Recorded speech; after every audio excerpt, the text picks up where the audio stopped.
Hey, Jake. Hey, Adam. So I was thinking about like looking at your schedule and looking at the results, and it's like you've repeatedly praised like practice habits and how you guys have responded to adversity. It hasn't been consistent like win-loss. Like what do you think is the disconnect between like you generally seem to like your preparation, you like what you're doing, but then it's like win a game, lose a game, win a game, lose a game. Yeah, I think, certainly this pattern that we've shown at times this season has spoken to our ability to respond.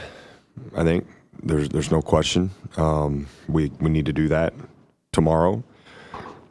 I think we've practiced with great consistency really most of the year. I think we've struggled to play at that same consistency, throughout some games. I think some games we have. Certainly that's basketball. You're going to have runs and things like that. So I think what I'm looking for and evaluating, especially in game, is how are we handling the adversity of that game specifically? Are we, instead of a team going on a 8-0 run, is it a 4 or 6-0 run? Like those type of things that, how we respond in those moments is critical. I think our leadership plays a really important role in that. I think our offensive execution for our team is really important in, that in-game adversity being handled well. We've shown at times, specifically, last game where we needed to respond with better offense and we would turn it over a couple times, 2 and 3 possessions or something like that. So, yeah, I think this is a resilient group. That is true. We have prepared well. That is also true. And, the opponents have something to say, too, about how the game flow goes. But I like our approach and mentality. We just have to play at the level we're capable of longer, especially against, high-level teams. There was a point in the season where we needed to get off to better starts, right? That was a theme. We've done a better job with that. There was a time where we needed to close out halves better. Like we've done a better job. So we're getting better in the areas we need to. We just got to, there's that segment that's happening where we have a chance to either flip a game, push up a game, or come back in a game, whatever that is. We got to seize those moments because that's basketball. You're going to have those situations.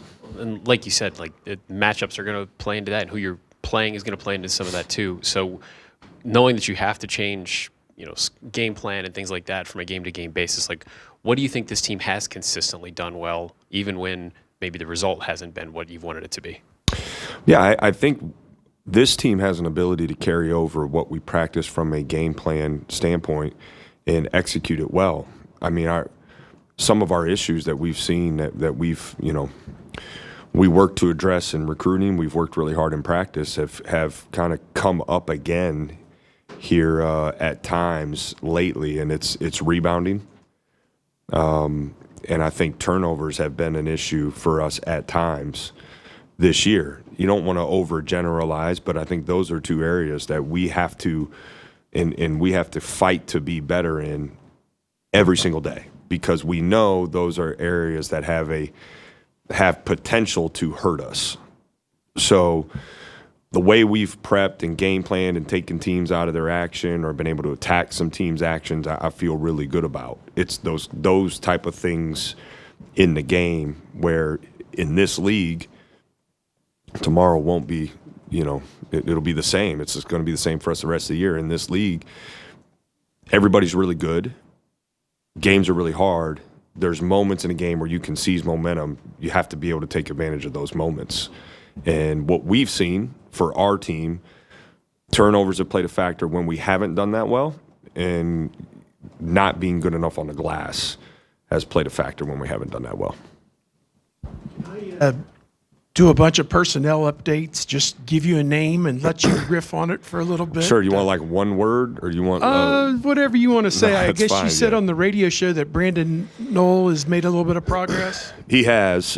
He's trending in the right direction. We're still. This isn't like a, hey, he'll be ready next week type thing. But I think we're hopeful to get him back before the end of the season. So everything from that standpoint of me saying, hey, we feel like we could get him back is still moving in the right direction. Puff, is he really a serious situation or kind of day-to-day, or how do you? Yeah, more day-to-day now. He'll practice, we hope he'll be able to get a full practice in today. We'll see how that goes. And tomorrow will be, unless we get some kind of update after today, it'll be, kind of game time decision type. Josh, obviously this late in the season, it probably isn't going to happen this year, but is he making some progress, able to do some things? Or Yeah, he is. He's able to do some things on the court in an individual aspect, working really hard to continue to progress. I've been really impressed with his voice, even from the sideline and how he's been engaged with our team. He's got a ton of experience, obviously. So that's been great to have. He's been with us on every road trip and things like that. So we're big fan of Josh and his progression. somebody seemed to say that Matthew Grujicic was not on the bench for this game. I don't know what is up with his situation. Yeah, it was an illness thing. We got to, like everybody, we get dealing with a little bit of that stuff. He was, a guy who was really under the weather, and we felt like it was just best to kind of keep him separate, day of the game. So give him a chance to recover as best he can, and also try and keep everybody else healthy too. Yeah, I'm good. Going back to responding to losses, that one, at least from what we saw from guys leaving the court, you guys up here, it seemed to hit you, and understandable given who it was and how it happened. Yeah. How different maybe is this bounce back than other losses this season, just because of how it kind of all played out? Yeah, listen, I talked about it, right? It's a rivalry game, so it shouldn't feel the exact same. But at the same time, it's one of the great things about this really tight stretch we're in right now is you get a chance to come back and play, in a quick turnaround. So our guys are excited about that. They know, and we talk about, what's done is done. Like, our focus is on today. Like, we need to have a good practice today. We need to prepare really well for USC. Then we need to go out and play better longer tomorrow. And that's our focus. And so our team, because of their maturity, I think has been able to do that really well this year. I don't want last game to feel the exact same, right? I think that's kind of what we're about. But still going to move on quickly. And I think our guys have done that well, shown an ability to do that really well this year, and we anticipate we'll continue to do so. About taking it one game at a time and not looking too far ahead, but you've also mentioned there are opportunities out here. So I think you have a big picture view of this as well. How much does that get communicated among the team, among the staff, that, yeah, that was a missed opportunity, but we've got these other games out here. If we handle our business, we can be where we want to be still at the end of the season? Yeah, no question. I think you explained it very similar to that, right? Every game we play, it's the way life being in the Big Ten, the non-conference game we have, every game is a great opportunity for us. So our guys know that. We've been preaching that, for some time now.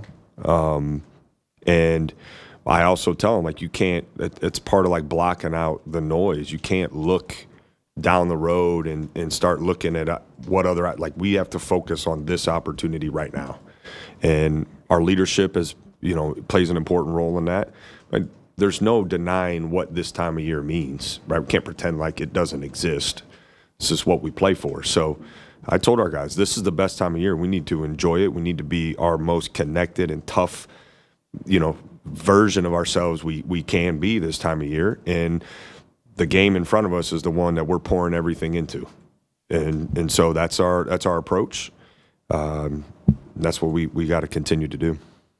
Win or lose Sunday, I think there was always going to be a reaction, right? It was a rivalry game. It was on CBS. It was, there's not a ton else going on. The Super Bowl was, it was just everyone's watching. But big picture, How do you feel about this team and what you guys have accomplished, maybe not accomplished so far this year, that maybe, fans are like pissed because you lose, but you have a different perspective? How do you feel about this group here as we sit on February 10th? Yeah, I mean, listen, I'd love to have a couple possessions back, right? I think that's college basketball. This team has shown tremendous growth as the years progressed. We've handled adversity well. We've adjusted and, identified areas that maybe, like there was a stretch we couldn't make a shot, right? So we had to find other ways to win and make adjustments. And then, Brandon goes down, so we had to make some adjustments. Like this team has handled those things well. And the exciting part is we are in position to accomplish some of our goals still, right? Not maybe every single one of our goals, but some of them we are in a position to accomplish them at a high level. And that's what, you want is to be like, certainly I'd love to have a couple non-conference games back, right?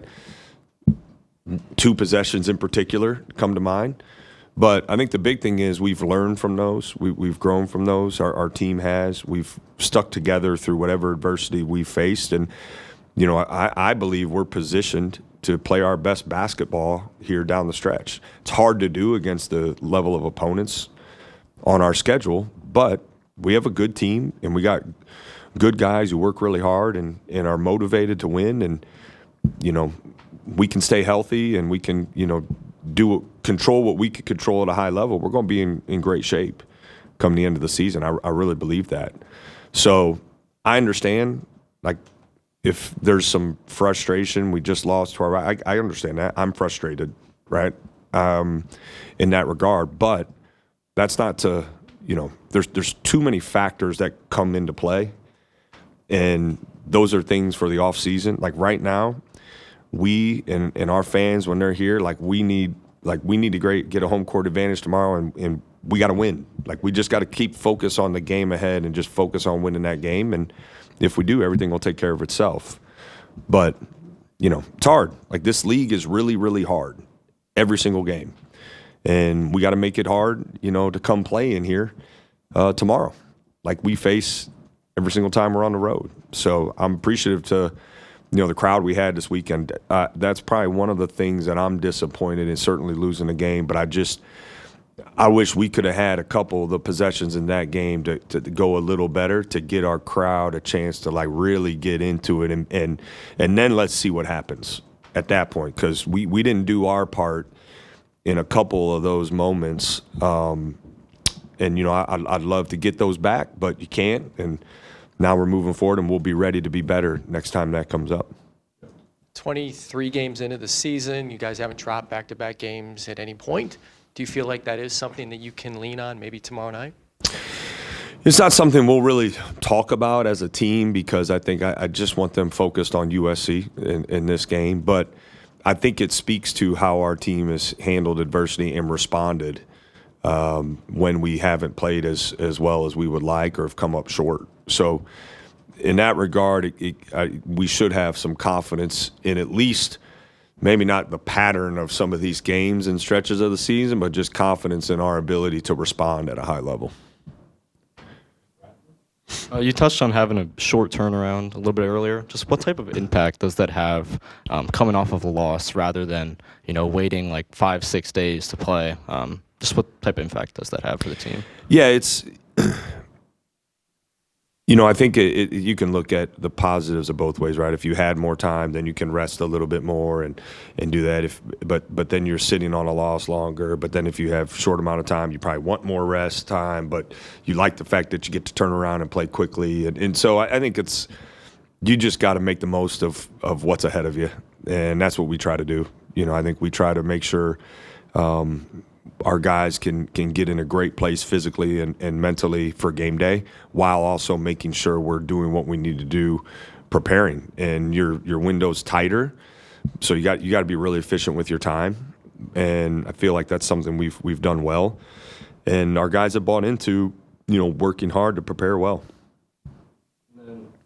USC leads the conference in free throw attempts. Does that change the way you'll play at all defensively, knowing that they've been able to get other teams in foul trouble just with how frequently they're getting to the free throw line?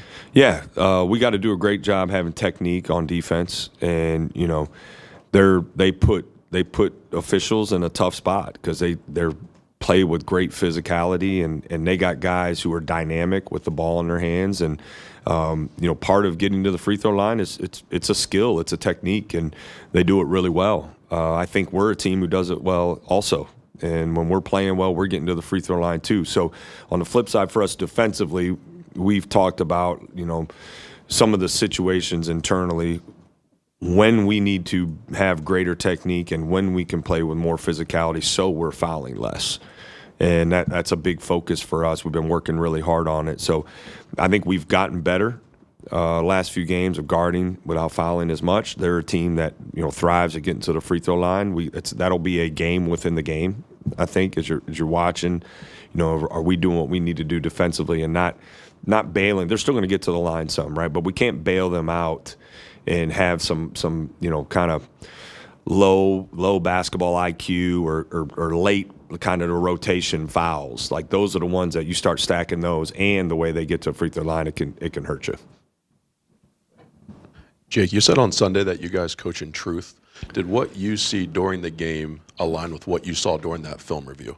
Yeah, the physicality I talked about, especially on the glass. Again, there were multiple times it wasn't an effort issue. It was a lack of physicality, lack of kind of executing what we talked about would be necessary to rebound well, and not doing that was that part was disappointing because we've been pretty good from a physicality standpoint.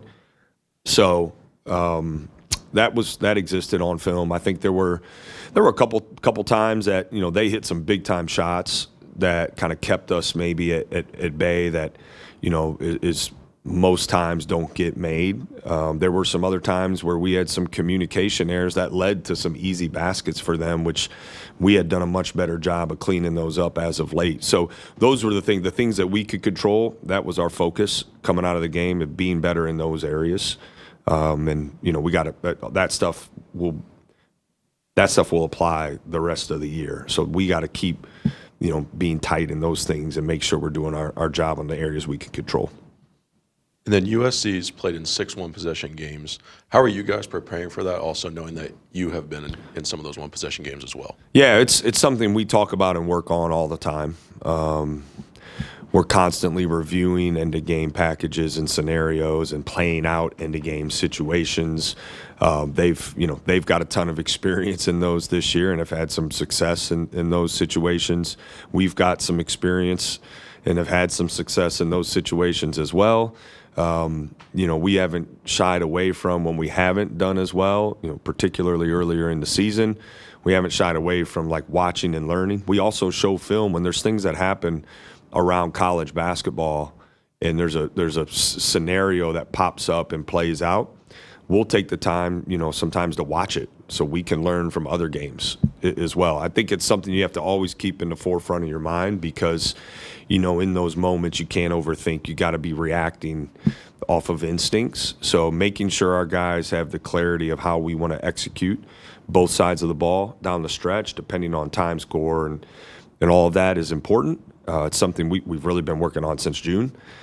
And then, knowing that you got a guy who's coached a lot of games and a team that's got a lot of experience in trying to be prepared for whatever could pop up, right? So I think we spend a lot of time and effort and energy being ready for those moments.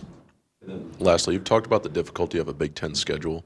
So how does it feel to have a good ACC opponent just in the middle of that Big Ten schedule with Virginia? Coming up, and what's your mindset going into that game from a player perspective and also you as a coach? Yeah, I think it's really interesting because, for me personally, it's been a long time since I've experienced a non-conference game that late. It's almost like I think it was the old bracket buster games, mid-major bracket buster games that, I got to be a part of and coach in when I was at Valpo. So Virginia's obviously a high-quality opponent. They're a really good team, as is we're facing every single game down the stretch. I think The difference is it won't count. That game, right, won't count to the Big Ten standings, which, have a say in how many buys you get, all that stuff, right, in the Big Ten tournament. But as far as the importance of the game, it's to us in our program, it's of equal importance to the game we got coming up. It is another high level, big time game. The atmosphere will feel different. I think that was part of the design, going to a neutral site game, and you get a chance to do that in February and get a rep of that in preparation for the postseason. So that'll be a different element than the rest of the games we have. But yeah, high level game, unique, certainly out of conference. But I think as far as, it's a really good team. So it's not like it's going to change in that regard, right? Yeah.